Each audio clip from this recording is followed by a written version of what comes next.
So first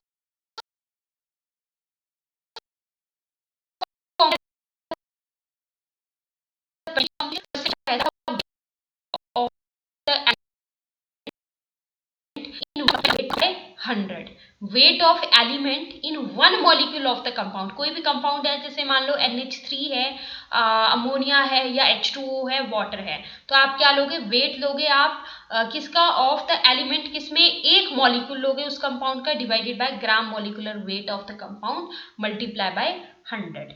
अब यहाँ पे जैसे एक क्वेश्चन है आपके पास परसेंटेज कंपोजिशन के ऊपर बेस्ड क्वेश्चन है, देखो, calculate the percentage by weight of the following. Percentage by wait आपको कैलकुलेट करना है, तो सबसे पहला आपके पास पार्ट दिया गया है, पोटाशियम का निकालना है in potassium dichromate. Potassium in potassium dichromate, what is the formula of potassium dichromate, that is K2Cr2O7, right. तो इसमें आपको परसेंटेज बाय वेट निकालना है, तो कैसे निकालेंगे, सबसे पहला काम आपका क्या होना चाहिए, यहाँ पे मॉलिक्यूलर वेट निकालना पोटाशियम डाइक्रोमेट का। तो यहाँ पे जितने भी इसके अंदर एलिमेंट्स हैं, पोटाशियम डाइक्रोमेट का फॉर्मूला हमें पता है K2Cr2O7।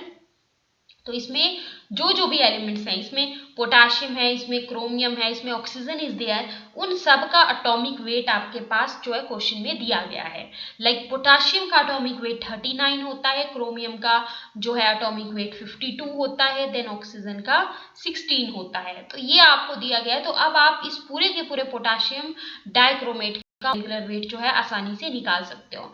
आप यहाँ पे क्या करोगे, 2 मल्टीप्लाई बाय 39, K2 है ना, तो क्या करेंगे, 2 मल्टीप्लाई बाय 39 पोटाशियम का हो गया, प्लस Cr2, तो इसमें आप 2 मल्टीप्लाई बाय, अच्छा क्रोमियम का कितना दिया है एटॉमिक वेट 52, तो 2 multiply by 52 plus plus 7 multiply by oxygen का कितना है 16 दिया गया है, तो ये करेंगे तो ये आ जाएगा 294। Now you can turn on your mic, Aishwarya, as it's discussion time. Maybe your problem resolved. तो सॉरी यहाँ मैम, तक आपको हमारे क्लियर में हुआ? लोग आए हैं इसलिए sorry, background noise is catching on to the mic. Sorry ma'am. Okay, okay, no issue. You just tell me that molecular weight of potassium dichromate निकालेंगे, तो ये आपको क्लियर हुआ 294 कैसे आया? Yes ma'am. तो इसका मतलब क्या हुआ कि अगर आपके पास मॉलिक्यूलर वेट आ गया पोटाशियम डाइक्रोमेट का 294, ठीक है, तो मतलब जो 294 ग्राम है पोटाशियम डाइक्रोमेट का, वो आपका कंटेन करेगा 78 ग्राम ऑफ पोटाशियम। अब ये हम क्यों बोल रहे हैं यहाँ पे, क्योंकि पोटाशियम का, क्योंकि इसमें अगर मैं देखूंगी K2Cr2O7 में, तो इसमें मेरे पास कितने के हैं, 2 हैं, ठीक है। तो 2 का जो, क्योंकि एक पोटाशियम का जो एटॉमिक वेट है वो तो 39 दिया गया है, तो 2 का एटॉमिक वेट कितना होगा, कितना होगा, 78 होगा, राइट। और इसमें 2 ही है हमारे पास पोटाशियम K2Cr2O7 में, और हमने इसका मॉलिक्यूलर वेट भी निकाल दिया इस पोटाशियम डाइक्रोमेट का, जो कि आपके पास 294 निकला।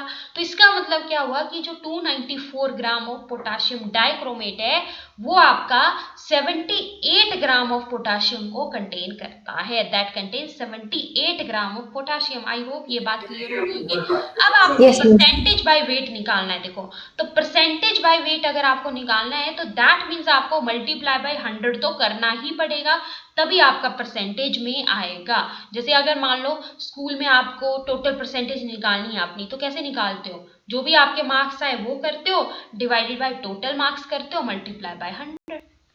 Same thing here. सो इसका मतलब क्या हुआ Yes कि ma'am. 100 ग्राम ऑफ K2Cr2O7 क्या कंटेन करेगा, दैट विल कंटेन, तो देखो 78 ग्राम ऑफ पोटाशियम मेरे पास वहां पे था, तो 78 मल्टीप्लाई बाय 100 डिवाइडेड बाय में क्या करना होता है हमें, डिवाइडेड बाय में हमें मॉलिक्यूलर वेट जो है उस पर्टिकुलर कंपाउंड का मॉलिक्यूलर वेट, जैसे कि आपने इस फॉर्मूला में देखा, देखो क्या करते थे हम, मॉलिक्यूलर वेट उस कंपाउंड का, ठीक है। तो ये जो मॉलिक्यूलर वेट आया है कंपाउंड यहाँ पे कौन सा है, K2Cr2O7, O7. Yes ma'am. Yes, उसका मॉलिक्यूलर वेट कितना आया है आपका 294 आया है, 294. यस। तो वो हम करेंगे, तो जब आप इसको सॉल्व करोगे तो आंसर आपके पास आ जाएगा ये 26.53%। अच्छा, ये मल्टीप्लाई बाय 100 हमने क्यों किया, ये मैंने आपको बता दिया, क्योंकि हम इसको क्या करें, परसेंटेज 100%. में, या is this clear? Yes ma'am. अच्छा, नेक्स्ट पार्ट देखो। नेक्स्ट पार्ट में आपके पास दिया गया है फॉस्फोरस इन कैल्शियम फॉस्फेट। अच्छा, तो अब आपके पास ये दे रखा है Ca3PO4 ट्वाइस क्वेश्चन में। कैल्शियम का एटॉमिक वेट या एटॉमिक मास दिया गया है 40 होता है। फॉस्फोरस का भी दे रखा है 31, ऑक्सीजन का भी दिया गया है 16। तो अब आपको सबसे पहला काम क्या करना है, वही काम मॉलिक्यूलर वेट निकाल लो इस कैल्शियम फॉस्फेट का। तो अगेन कैसे निकालेंगे, कितने कैल्शियम है यहाँ पर 3, तो 3 मल्टीप्लाई बाय यस, और कितना दिया एटॉमिक मास इसका कैल्शियम का 40, 40। Right, plus phosphorus. अब देखो PO4 ट्वाइस इसका फॉर्मूला है, तो PO4 ट्वाइस है तो मतलब फॉस्फोरस कितने हैं यहाँ पे, हाउ मेनी 2। फॉस्फोरस, 2 हैं। तो इफ दे आर 2, तो फॉस्फोरस का कितना 3 दिया है into atomic, 31। 31 2 into into 2, 31। Yes right, कितना आएगा 62।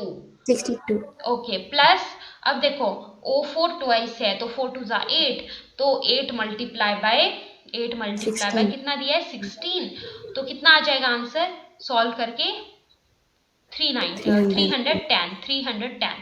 तो ये आपके पास निकल गया। तो देखो जैसे हमने अबव वाले केस में किया था 294 आपका आंसर आया था, यहाँ भी आपका आंसर आया 310। तो इसका मतलब क्या हुआ कि 310 ग्राम ऑफ कैल्शियम फॉस्फेट जो है वो आपका कंटेन करता है 62 ग्राम ऑफ फॉस्फोरस को। 310 ग्राम ऑफ, क्योंकि यहाँ पे 62, ध्यान से देखना, यहाँ पे आपके सामने बोला गया है, देखो फॉस्फोरस आपको निकालना है कैल्शियम फॉस्फेट में, उसका निकालना है ना। तो फॉस्फोरस के लिए कितना है यहाँ पे हमारा, देखो 31 इंटू 2 62 आया है ना। तो पर्टिकुलरली अगर मैं फॉस्फोरस की बात करूं, मतलब अगर मैं यहाँ पे फॉस्फोरस का ही कंपोजिशन देखूं, क्योंकि मेरे पास क्वेश्चन में ध्यान से देखो फॉस्फोरस की बात हो रही है, मुझे परसेंटेज बाय वेट निकालना है, वो भी मुझे इस पूरे कंपाउंड में कैल्शियम और ऑक्सीजन का नहीं बोला है, सिर्फ किसका बोला गया है, ओनली फॉस्फोरस का बोला गया Phosphorus। ना, यस। तो अगर मैं इसमें फॉस्फोरस का कंपोजिशन देखूं, तो क्योंकि मेरे पास क्या था P2 था, तो अगर P2 था तो फॉस्फोरस का तो यहाँ पर 31 था, तो 31 इंटू 2 कितना आया था हमारा 62, 62। राइट। तो इसीलिए यहाँ पे हमने ये किया 310 ग्राम ऑफ कैल्शियम फॉस्फेट ये कंटेन करेगा 62 ग्राम ऑफ फॉस्फोरस को। आई होप ये चीज क्लियर हुई होगी कि why we are taking this. जैसे वहां पर आपने देखा उस पर्टिकुलर कंपाउंड किसकी बात हो रही थी ए पार्ट में, पोटाशियम की, तो Yes पोटाशियम की मैम। बात हो रही थी, तो पोटाशियम का जो पर्टिकुलर जो कंपोजिशन करके जो हमारा आया था यहाँ पे जो वेट आया था दैट इज 78, दैट्स वाई।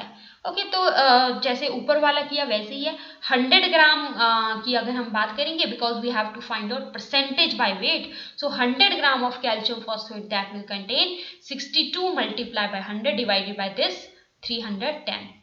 तो ये कैलकुलेशन करेंगे, कैलकुलेशन तो आपकी स्ट्रॉन्ग ही है, तो आपका आंसर आ जाएगा 20%। Yes ma'am. Is this clear? Divided by में हम क्या लेते हैं, मॉलिक्यूलर वेट लेते हैं। Can be proceed? Yes ma'am. Next question देखो, इसमें बोला गया है calculate the mass of the nitrogen supply to the soil by 5 kg of the urea. अब यूरिया का फॉर्मूला आपको दे रखा है, यूरिया का फॉर्मूला क्या होता है NH2CONH2, NH2CONH2, इसको हम ऐसे भी लिख सकते हैं CONH2 ट्वाइस, एक ही मतलब हुआ। तो इसके अंदर आपको क्या करना है, मास ऑफ नाइट्रोजन बताना है, ठीक है, कि कितना नाइट्रोजन जो है वो सप्लाई हुआ आपकी सॉइल को 5 kg ऑफ यूरिया के द्वारा। अब यहाँ पे नाइट्रोजन का जो एटॉमिक मास है वो दे रखा है, कार्बन का भी एटॉमिक मास दे रखा है 12 होता है। देखो नाइट्रोजन का एटॉमिक नंबर कितना होता है 7, तो एटॉमिक मास 14, कार्बन का भी 12 दिया गया, ऑक्सीजन का जो है वो 16 दिया गया, हाइड्रोजन का 1 होता है atomic mass. Yes ma'am. Yes. तो सबसे पहला काम आपका क्या होना चाहिए यहाँ पे कि आप मॉलिक्यूलर वेट निकालिए यूरिया का। तो यूरिया का फॉर्मूला हमें पता है कितना होता है NH2CONH2, या फिर हम इसको और कैसे लिख सकते हैं, यूरिया को हम इसको लिख सकते हैं CONH2 ट्वाइस, क्योंकि NH2 हमारे पास कितने हैं यहाँ पे 2 हैं। अब आप देखो यहाँ पे अच्छा आपके फॉर्मूले में अगर आप देखोगे तो मॉलिक्यूलर वेट निकालना है तो हर एक पर्टिकुलर एलिमेंट को यहाँ पे हम लेंगे। तो सबसे पहला एलिमेंट इसके अंदर क्या है, कार्बन है। तो अगर यहाँ पर कार्बन है तो कार्बन का एटॉमिक मास कितना होता है, 12 होता है। एड ऑन करते जाइए। ऑक्सीजन का जो है वो 16 होता है, तो एड ऑन करेंगे +16। उसके बाद जो है वो हम एड ऑन करेंगे। अब देखो NH2 ट्वाइस है। अगर आपके पास NH2 ट्वाइस है तो आपको पता है एक नाइट्रोजन का तो 14 दिया गया है, ठीक है। अब टू NH2 नाइट्रोजन ट्वाइस है, यस, तो 2 मल्टीप्लाई बाय 14 कितना, 28 28, यस राइट। नाउ यहाँ पे आपके पास क्या है, H2 ट्वाइस है ना। तो ये कितना आ जाएगा, 4, 2 2 4 times 4, यस। तो कितना आएगा, 60 ग्राम। तो 60 ग्राम निकल गया। अब इसका मतलब क्या हुआ, सेम वैसे ही करेंगे। इसका मतलब क्या हुआ कि 60 ग्राम ऑफ यूरिया जो है वो 28 ग्राम ऑफ नाइट्रोजन को कंटेन करता है। अब now why I am saying here 28 gram, why I am saying this, because मुझे सिर्फ इस पूरे का पूरा जो मेरा कंपाउंड है, पूरा का पूरा कंपाउंड क्या है मेरा, यूरिया है। इसके अंदर मुझे सिर्फ और सिर्फ बात हो रही है, किसकी बात कर रहे हैं, ये नाइट्रोजन की ही बात कर रहे नाइट्रोजन हैं। तो नाइट्रोजन का यहाँ पर अगर मैं वेट की बात करूं, इसके अंदर इस पूरे कंपाउंड के अंदर जो इसका ग्राम मॉलिक्यूलर वेट है, ग्राम में जो है वो कितना है, 28 है। क्योंकि इस पूरे के पूरे कंपाउंड के अंदर कितने नाइट्रोजन हैं, 2 हैं ना, 2 हैं। तो जैसे हमने अबव वाले क्वेश्चन में देखा, मतलब हमें मतलब सिर्फ उसी एलिमेंट से है जो कि क्वेश्चन में बात हो रही है। क्योंकि हमारे पास जैसे अबव वाला क्वेश्चन आपने देखा, इसमें पोटाशियम बोल रहे थे, पोटाशियम डाइक्रोमेट में। फिर बी पार्ट में आपने देखा इसमें किसकी बात हो रही थी, फास्फोरस की बात हो रही थी, कैल्शियम फॉस्फेट में। ओके, यहां पर बात किसकी हो रही है, यहां पे किसकी बात हो रही है, नाइट्रोजन की ना। तो 28, अब इसका अगर मैं ग्राम जो मॉलिक्यूलर वेट है, मतलब ग्राम में अगर देखूं तो 28 आएगा ना इसमें, क्योंकि 2 नाइट्रोजन है। अच्छा, अब मुझे क्या निकालना है, mass of nitrogen supply to the, तो देखो मास निकालूंगी तो ग्राम में निकालूंगी ना मास को। सो कैसे आएगा ये हमारा, देखो सिंपल सी बात है, मास निकालना है मुझे, यहाँ पे ग्राम में निकालना है ना। अब केजी में दिया गया है, लेकिन ये तो 5 ग्राम ऑफ यूरिया। अगर मुझे केजी को ग्राम में बदलना होगा, then how I can convert it, किससे मल्टीप्लाई करना पड़ता है, from kg to gram will multiply with 1000 या तो इसका मतलब क्या हुआ कि 5 into 1000 ग्राम ऑफ यूरिया जो है वो कितना नाइट्रोजन कंटेन करेगा, ये मुझे निकालना है। तो इस यूरिया के अंदर जो है वो 28 ग्राम ऑफ नाइट्रोजन है। तो 28 मल्टीप्लाई बाय कितना, देखो यहाँ पे क्वेश्चन में क्या बोला था, supply to the soil by 5 kg of urea. तो 5 kg को मैंने ग्राम में बदला, क्या आया था मेरा, 5 into 1000 डिवाइडेड बाय, मुझे क्या करना पड़ता है, उस पर्टिकुलर कंपाउंड का हम क्या करते हैं, डिवाइडेड बाय में gram molecular weight. Gram molecular weight मतलब ग्राम में ले रहे हो आप मॉलिक्यूलर वेट, ओके। तो ग्राम में मॉलिक्यूलर वेट ले रहे हैं, तो कितना था यहाँ पे वो molecular weight, that was your 60। तो 60 ये हम करेंगे यहाँ पे, बस आपको इतना दिमाग में रखना है कि आपको मास निकालना होता है, तो मास आप ग्राम में लोगे। अब अगर केजी में दिया गया है तो केजी को ग्राम में बदलने के लिए हम जो है वो 1000 से मल्टीप्लाई करेंगे। और सीधी सीधी बात ये है कि जिसकी भी बात हो रही है, जिस भी पर्टिकुलर एलिमेंट की बात हो रही है आपके क्वेश्चन में, लाइक यहाँ पर आपके क्वेश्चन में नाइट्रोजन की बात कर रहे हैं, तो हमने उसी पर्टिकुलर एलिमेंट का जो ग्राम मॉलिक्यूलर वेट है वो देखना है। तो जैसे यहाँ पे नाइट्रोजन की बात हो रही थी तो हमने वो देखा, यहाँ पे हमने वो 28 किया है ना। वैसे ही देखो एबव वाले क्वेश्चन में देखो, इसमें हमारे पास बात हो रही थी फास्फोरस की, तो हमने सिर्फ किसका देखा, फास्फोरस का देखा जो ग्राम मॉलिक्यूलर वेट है ना। मल्टीप्लाई बाय फिर हम करके वैसे कर देते हैं, डिवाइडेड बाय में हमें क्या करना होता है, सिर्फ और सिर्फ क्या करना होता है, divided by molecular weight of that particular compound. तो यहाँ पे हमें कुछ परसेंटेज वगैरह तो नहीं बोला है ना, परसेंटेज नहीं बोला है, तो इसीलिए हम यहाँ पे मल्टीप्लाई बाय 100 नहीं करेंगे, क्योंकि परसेंटेज नहीं बोला है हमें। ओके, तो ये हमारे पास जो है ग्राम में सॉल्व करके ये आंसर आ जाएगा यहाँ से। तो कैलकुलेशन आप करेंगे थोड़ा सा प्रैक्टिस और यहाँ से आ जाएगा आंसर। Yes ma'am.